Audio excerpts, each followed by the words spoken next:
Si Andy nagyaya mag-swimming. Nga pala ito, binili ko sa Shopee itong life jacket ni Andy. 500 pesos. This is up to 100 kilos na yan. Tinatamad na kasi ako mag-blow-blow ng kanyang ano. Hirap-hirap, hingahan ng ano. Huwag ka magtamad. Joke lang. First time niyang gumamit ng life vest. Ah, sige. Sige lang. Gobi. Hindi ako magbabasa, kaya naka-life jacket yan si Auntie. Enjoy! Enjoy! Lalim ba ito? Pwede makaborrow ng towel? Towel. Go na, kahit saan. Isa lang shower room.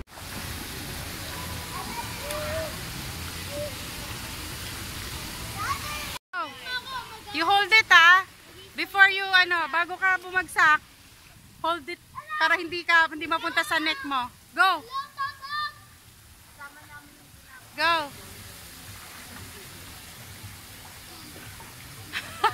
Hindi ka bumababa! Sige na! Hindi ka na mababe! Go, go, go!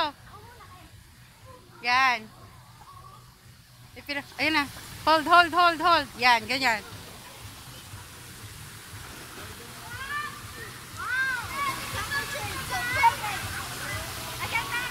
Masyadong nataas. Oh, wow! Nasasakal si Andy. Masyado pang malaki sa kanya.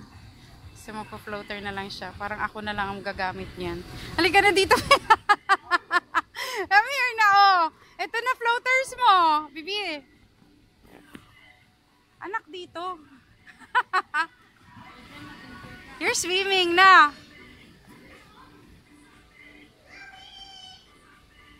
Halika na. Yan, nakatambay na yung life jacket niya. Dito lang ako. Wala pa kasi akong tulog. Sabi ko si Andy na lang. Nakakatuwa kasi may free towel. And ayun si Andy, naka-floaters na dun. Nag-slide siya. Nakakatuwa yung hotel. Meron silang libreng pump sa mga floater. So, hindi mo na kailangan manual hipan-hipan. Nakakatuwa naman. Complete service sila. So, mukhang ako magsusuot ng life jacket na yan. Bala ko para magdalhin sa Cebu yan. May trip kami sa Cebu ngayong November sa birthday ni Andy. Sabi ko siya na lang muna mag-swimming kasi nga wala pa akong tulog. Magkasakit ako.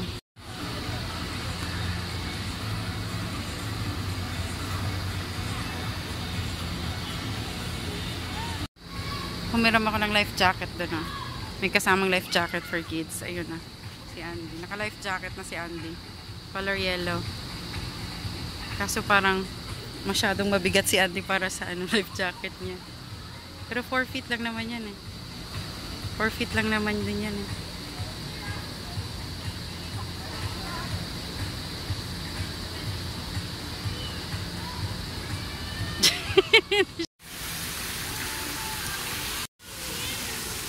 Hindi ka bumababa?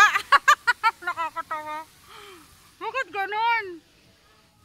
Bakit ganon, ha? Hindi ka nababa. Nakakatawa naman to. Go. Excuse daw, be.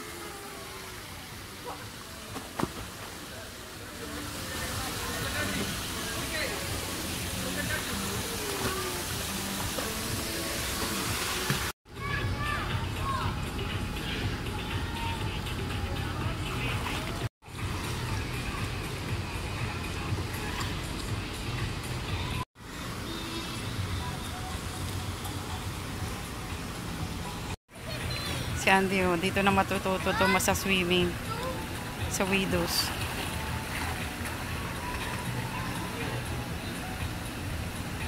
Sure. 4 feet lang naman yan. Si Andy, yata to si Andy? Ano pang height nito? 4'5", 4'11", 4'10", 4'9". Mas lampas na to ng 4 feet si Andy. Conference.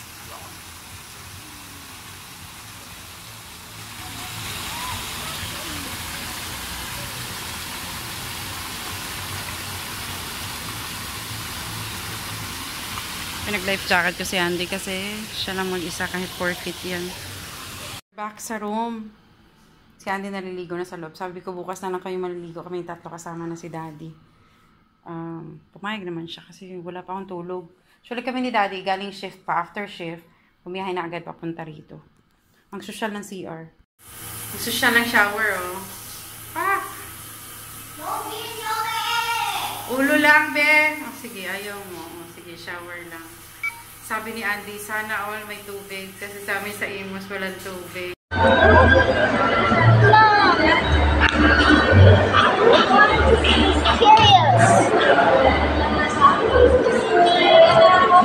Ay, kumakain yata si Daddy.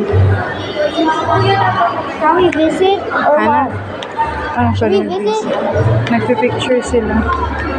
Hindi pwede. Dito lang tayo.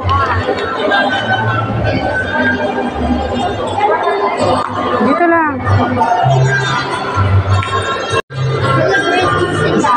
Andy. Dito ka lang, anak. Andy, wait ka si Daddy.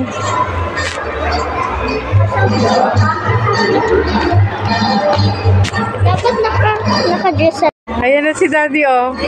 Sa kanya makita eh. Kumakain kayo doon? Nakakili lang ako. Umalis mo na ako sa pili.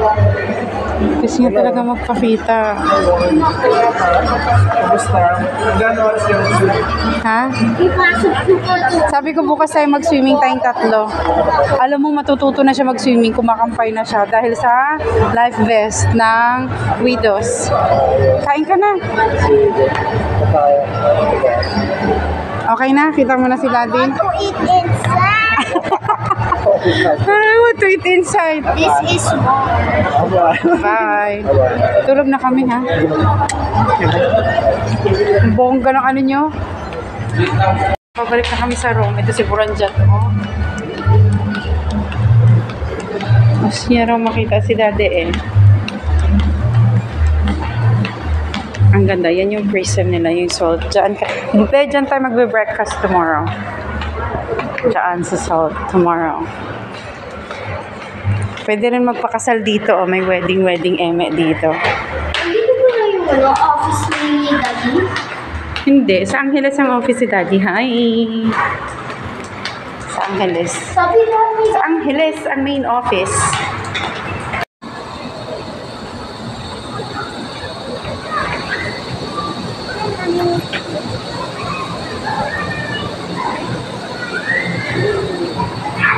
Hi!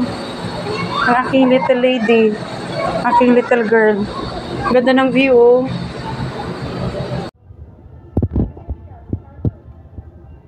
Check, it's alas 8 na ng gabi. Kami ni Andy nandito na. Si Daddy nandun pa sa kanilang company conference. Ano pala, parang 10th year anniversary special. Kaya medyo bongga talaga yung celebration nila. May sasabihin ako sa... According to Daddy, nasa 2,000 employees yata sila. Ano be? May sasabihin ako.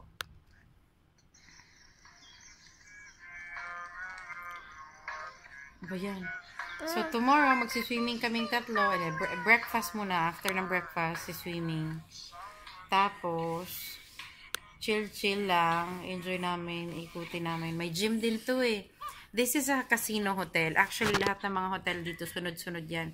Senya, Widows, Swiss Hotel, Marriott. Katabi nito, Marriott. Marriott ang pinaka dito. 5-star yata yun or 7-star. I don't know. 7-star. Di mas mataas yun ang mahal ng doon per night. Lahat yun may casino. Naku, mga parokyano dito, mga mga Australian, mga Korean. Pag pumunta ka sa website nila, may option na yung language gawing British at saka Australian, tsaka English at saka maging Hangul, yung Korean. Si mga parokyano dito. Sabi ko nga, tara Daddy, silipin natin yung casino. Kahit wala namang pang casino. Kung baka may outfit requirements, so kailangan naka long gown, charot. Oo. Nakakatuwa, ang ganda ng servisyo ng hotel na to. Tuwang-tuwa ako. So far, ito yung pinaka bonggang room na na-stayhan namin. Walang sinabi ang Bellevue sa Alabang. Sorry. Ang ganda. Nakakatuwa. Natuwa talaga ako nung pagdating namin sa pool. May kasamang life vest. Tapos, dala ni Andy yung yung floater ni Andy, yung salbabida. Tapos sabi ko, meron kayong ano, I just tried. Sinubukan ko lang yung luck ko, yung swerte ko kung, ano lang ba, baka mayroon. Sabi niya, alam mo, nagulat ako, mayroon silang pang pump ng salbabida. Hindi electric, hindi pang parang balloon pump, ganon. Nakakatuwa. Tapos siya talaga ang nag-pump, yung crew dun sa yung attendant dun na binatilyo dun sa pool. Napakaganda ng service. Tapos pagdating namin dito, sabi ko sa receptionist, make sure na na ma-secure ako ang mauna sa sa plancha tsaka sa ironing yung sa kabayo nga kasi nga kailangang planchahin yung barong ni daddy. Tapos sabi ko mag-request ako ng extra blanket tsaka pillow. Sabi niya, "Opo ma'am, no charges daw." O 'di ba sa ibang sa ibang hotel, sina-charge yun yung extra pillow at tsaka unan kasi katwiran nila kakasos daw sila ng doon. Sabon, tubig, pag nilaban at saka syempre pagpo dagdag sa sa labahin. Pero free of charge silang Be, dito ba 'yon? Ano po? Ano yung doorbell? Tungo ko sa pinapanood niya pala. Tapos sa dito libre lang. Tsaka prior to check-in, ini-email ko na yung receptionist nila dito na ito yung mga request ko. Can I request a room na near sa pool kasi nga si Andy mag-swimming. And I wanna make sure na makasecure kami ng plancha kasi nga yung attire ni Daddy nga, barong. Kailangan planchahin talaga. Tapos sabi ko pa, non-smoking room kasi nga sensitive ako. Ayoko yung may amoy yung kwarto. So, nirequest ko talaga na non-smoking. Tapos, sabi ko yung biggest bed, which is king bed yung binigay sa amin. Tapos, yun nga, may extra pa siya. Sofa bed sa harap. Inibiro ko si Andy. Andy, daw ka matulog. Ayaw niya. Actually, kasya naman kami dito sa king bed. Pero feeling ko dun si Daddy. Si Daddy ang ang matutulog dun sa extra bed. Nakakatuwa. Napakalaki. Napakaganda ng room na to. Bongga. Anyways, bukas na lang ulit. Chinika-chika ko lang kayo. First time namin dito sa sa Pampanga. Nakakatuwa. Medyo matraffic din siya. Pero karamihan nagulat kami dun sa palengke ng yung terminal, ng bus terminal ng Dao. Dun kasi kami from PITX. Sumakay kami ng bus from PITX to Dao. Wala pala silang diretso ng Clark SM. So, pagbaba namin ng Dao, yung katabi ng bus terminal ng Dao, North Pangasinan, Solid North, yung sinakta namin, Solid North bus. Pagbaba namin doon, yung terminal ng bus ng Solid North, sa Dao, palengke, grabe yung mga tinda, puro pang sundalo, as in anything and everything about sundalo, yung kailangan sa training, kompleto doon, kakagulat. Tapos, nag-walk lang kami. Sumakay kami ng 2 jeep. Ayun, so yung pangalawang jeep, yun na yung binaba kami. Pero sa likuran nga lang ng widows, wala palang nadaan, mga private cars palang nadaan sa harap, sa likod. Para tuloy kami mga empleyado. Sa likod kami binaba. Yung parang, yung mga drop-off point ng mga empleyado ng hotel doon. Kasabay nga namin yung mga empleyado, kaya doon nakatira. Tapos sinuro, ang babait ng mga lokal, tinuro lang nila, doon, ikot po kayo doon. Naglakad pa kami, kaya dun sa video ang init-init. As in 12:08 ng tanghali, naglalakad kami sa tirikan ng araw. Paikot kasi kami sa yung jeep kasi doon kami binaba sa likod. Syempre, ikot pa kami sa harap. Kasi nga, employee entrance, di kami pwede pumasok doon. So, ikot kami sa harap. Diyos ko, ang init-init, kare-kare nila yung luggage. As nakakatawa pa. Pagdating namin dun sa sa Dao, nagharap kami ng jeep. Tapos, bumili nga ako ng ng mga pagkain nga para dinner namin ni Andy. Tapos ang nagtindera ng karinderya, nanay. Tapos pinagkamalan kaming galing California. Kasi naka-luggage kami. Nagkwento ko nga noon sa amuyin kita ng B12. Ganun pala dito. Pag naka-luggage. Stop niya, Andy. Nagkikwento. Ito magkwento.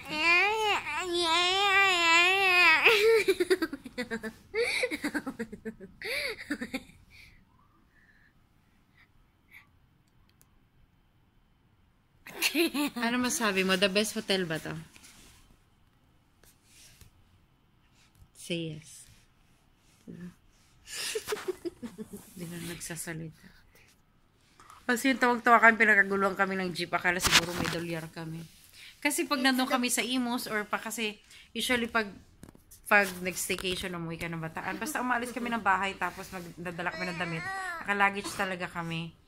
Kasi nga, mas convenient, andun lahat. Tapos si daddy lang maghila-hila, ganun, digulong pa. So, dito pala, pagdating dito, iba pala.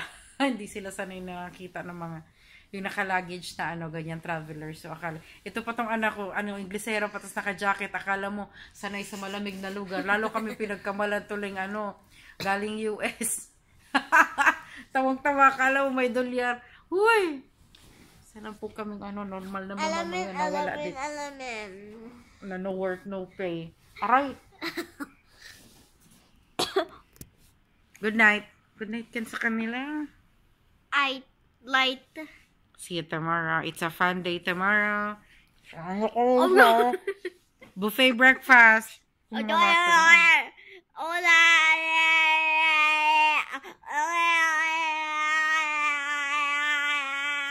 hindi ko nabanggit sa inyo, may pa-welcome drinks sila nung sa umpisa ng vlog. Nakita niyo. May pa-welcome drinks din sila. Ang babait ng lahat ng mga dito, empleyado dito, nakakatuwa, napaka-accommodating, napaka-nice ng lahat. Pati yung ang dami kong kwento sa inyo, as in. Ang dami kong kwento, napakabait ng mga dito. Empleyado dito, napakabait ng mga Kapampangan. Napaka-helpful. Babay na nga.